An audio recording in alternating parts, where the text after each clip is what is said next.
Hi friends and viewers, நான் தான் வாங்க விடலாம் மானத்து பேசுகிறேன். இன்றைக்கி நம்ம ஜீவா நடிப்பில் வந்திருக்கிற தலைவர் தம்பி தலைமையில் இதுதான் ரிவ்யூ பண்ண போகிறோம். இந்த படம் முதல்ல ஜனவரி 30க்கு பிளான் பண்ணாங்க. இப்போ ஜனநாயகம்லாம் தள்ளி போன உடனே டக்குன்னு ஐடியா பண்ணி இப்போது பொங்கலுக்கு ரிலீஸ் பண்ணிட்டாங்க. இந்த படத்தில் கதை என்னென்னா, பொதுவாக நம்ம வந்து சாவு வீடை வச்சு படங்கள் பார்த்துருப்போம். காமெடியாக ரீசனாக கூட பெருசு ஒரு படம் வந்தது. அதுமாதிரி கல்யாண வீடை வச்சு பல படங்கள் பார்த்துருப்போம். சுந்தர் சி படம், கேஎஸ் ரவிக்குமார் படம்னு. பட் இது ரெண்டும் பக்கத்து வீட்டில், ஒரு வீட்டில் 10:30 மணிக்கு கல்யாணம். அதே இடத்துல அந்த வீட்டுக்கும் பக்கத்து வீட்டுக்காரருக்கும் பயங்கர சண்டை, தீராப்பாக. அவர் வீட்டில் அவங்க அப்பா இறந்து போயிடுறாரு. ஸோ ஒரே இடத்துல அவரும் பணத்தை எடுக்கணும், ஊர்வலம் பண்ணணுன்றாரு, இவர் வந்து கல்யாணம் பண்ணணுன்றாரு. இது ரெண்டையும் அந்த ஊர் தலைவரான ஜீவா, இவருக்கு வந்து எலெக்ஷன் டைம் இருக்குது, ஓட்டு வேறு வாங்கணும். கல்யாண வீட்டிலையும் நிறைய ஓட்டு இருக்குது, சாவு வீட்லையும் நிறைய ஓட்டு இருக்குது. இது எப்படி சமாளிக்கிறார் அப்படின்றத கல்யாணம்னு சொல்லியிருக்காங்க.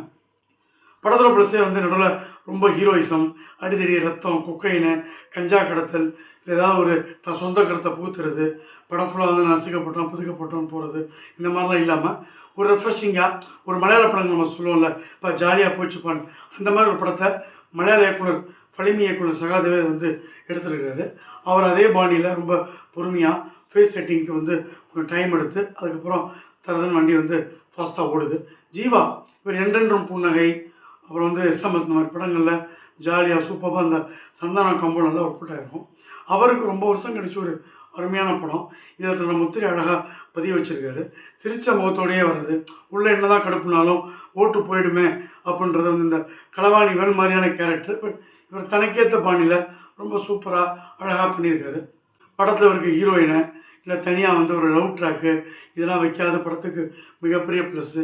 ஊர்வலத்தோட கல்யாணத்துக்கு போது அந்த கல்யாண பொண்ணுக்கு ஒரு விழுந்து வேலை பார்க்குறாரு. ஸோ இவங்களுக்குள்ள லவ் வழக்கம் போல் கொண்டு போட யோசிக்கும் போது எடுத்தோடனே அந்த பொண்ணு ஒரு அண்ணான்னு கூப்பிட்றதும், ஒரு ஃபேமிலியோட படம் வரதும் அப்பாடம் நம்ம நிம்மதியாக படத்தை பார்க்க வைக்கிது. படத்தோட ஹீரோயின் மலையாள வரவு ரொம்ப அருமையாக பண்ணியிருக்காங்க. இவங்க ஹீரோயின் சொல்ல முடியாது, இவங்களுக்கு முக்கியமான ஒரு கேரக்டர். இவங்களுக்கு ஜோடியாக வரவர் மலையாள வாடை இருந்தால் கூட நம்ம லவ் டு யோகி பாபு பண்ண மாதிரி கொஞ்சம் கருப்பாக குண்டாக இருந்தாலும் அன்பை வெளிப்படுத்தி இவர் கவர் பண்ணுற இடங்கள் நல்லாயிருக்கு. தம்பிராம, இளவரசு, பக்கத்து வீடு, இவங்களை செலக்ட் பண்ணதே படத்துக்கு மிகப்பெரிய ப்ளஸ்ஸு. தான் பொண்ணுக்கு நடந்த முன்னாடி இளவரசை ஃபிக்ஸ் பண்ணிடுறாரு. ஏற்கனவே பக்கத்து வீட்டுக்கார தம்பிராமையோட இருப்பாங்க. அந்த இடத்துல பார்த்து அவங்க அப்பா செத்து போக இவர் பத்திரிக்கை வச்சு ஆகும்போது அந்த நடிப்பு ரொம்ப இயல்பாக வெளிப்படுத்தியிருக்காரு. தம்பிராமையா ஊருக்கு மேலே ஒத்துக்கிட்டாலும் வீட்டுக்குள்ளே வந்துட்டு திடீர்னு அப்பா மாதிரியே சாமியாடி எனக்கும் பத்திரிக்கை தான் பண்ணுன்ற சொல்கிறதெல்லாம் ரொம்ப கலகலன்னு இருக்குது. இன்டர்வரையும் படம் கொஞ்சம் ஸ்லோவாக போகிற மாதிரி இருந்தால் கூட ஈஸியாக கேரக்டர்ஸ் நமக்குள்ளே புகுத்திடுறாங்க. படம் வந்து அழகாக சூப்பராக படத்தோடு கொண்டு வச்சுருக்காரு இயக்குனர். படத்துக்கு ரீரெக்கார்டிங், லைட்டிங் ஒரே நைட்டில் நடக்கிறது, இதெல்லாம் நல்லாயிருக்கு. ஜீவாவுக்கு போட்டியாக இன்னொருத்தன் தேர்தல்காரன் வந்து இந்த நக்கலிஸில் நடிக்கிறவர், அவரும் வந்து போட்டியாக பண்ணுற விஷயங்களும் நல்லா அருமையாக பண்ணியிருக்காங்க. திடீர்னு தம்பிராமையோட தம்பின்னு ஊர்லேருந்து 2-3 பேர் வந்து அவங்க பாம்பு போகிற இடம்லாம் நல்ல கலகலன்னு சிரிப்பு வர வைக்குது. இன்டர்வலுக்கு அப்புறம் பொண்ணை தேடி இந்த பழைய நபர் வர்றது, பொண்ணு அவங்களை தேடி ஓடி போய் பள்ளத்துக்குள்ள விழும்போது படமும் கொஞ்சம் பள்ளத்தில் விழுந்த மாதிரி ஒரு ஃபீலிங் கொடுக்குது. ஒரே ஊர், அந்த ஊர் மக்கள் பக்கத்து 2 வீடு இருக்குது, ஜாலியாக என்கேஜ் பண்ணால் கூட ஒரு லெவலுக்கு மேலே கொஞ்சம் ஒரு போடிக்கிறத தவிர்க்க முடியல. ஆனால் கல்யாண வீட்டுக்கு வந்து நல்லா இருக்கிறவங்க பொம்பளைங்க சாவுன்னொடனே டக்குன்னு ட்ரெஸ்ஸை மாற்றாமல் வீட்டுக்கு போகணுமேனு யோசிக்காமல் உடனே முடியை ஒத்து விட்டு பூவை எடுத்துகிட்டு வர இடம்லாம் ரொம்ப நாசுக்காக அந்த கிராமத்துக்கு உரிய கலகல படம் நல்லாயிருக்கு. மொத்தத்தில் இந்த படம் ஒரு 10 ரூபா 11 நாளில் ஜனநாயகன் அந்த மாதிரி படங்களும் வந்திருந்தால் காணாமல் போயிருக்கும். ஊரே ஊமையாக இருக்கும் பொழுது திக்குவாயம் பெரிய பாடகன்ற மாதிரி உங்களுக்கு வந்த படம் பராசக்தி அந்தளவு சரியாக போல். ஜனநாயகனும் போஸ்ட் பண்ணனால இது நல்லா அதை யூஸ் பண்ணி வந்ததுனால பெருசாக தெரியுது. பட் இருந்தாலும் வந்து குறை சொல்ல முடியாத அளவுக்கு மலையாள இயக்குனர் எடுத்திருக்காரு. இப்படியே போச்சுன்னா மலையாள நடிகைகள் மாதிரி இயக்குநர்கள் வரவையும் தடுக்க முடியாது. பொங்கலுக்கு நிம்மதியாக உட்காந்து ஃபேமிலியோட பார்த்து கலகலன்னு வரணும்னு வச்சிங்கன்னா 2 மணி நேரம் படம்.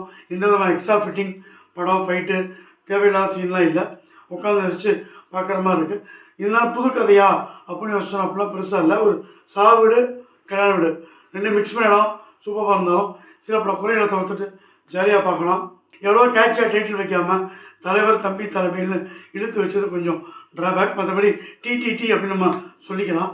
வாங்கப்படம் பஞ்சலைன், தலைவர் தம்பி தலைமையில் வெற்றி கூட்டணி 3 ஸ்டார் ரேட்டிங் கொடுக்கலாம். இந்த ரிவ்யூ பிடிச்சிருந்தா லைக் பண்ணுங்கள், ஷேர் பண்ணுங்கள், கமெண்ட் பண்ணுங்கள்.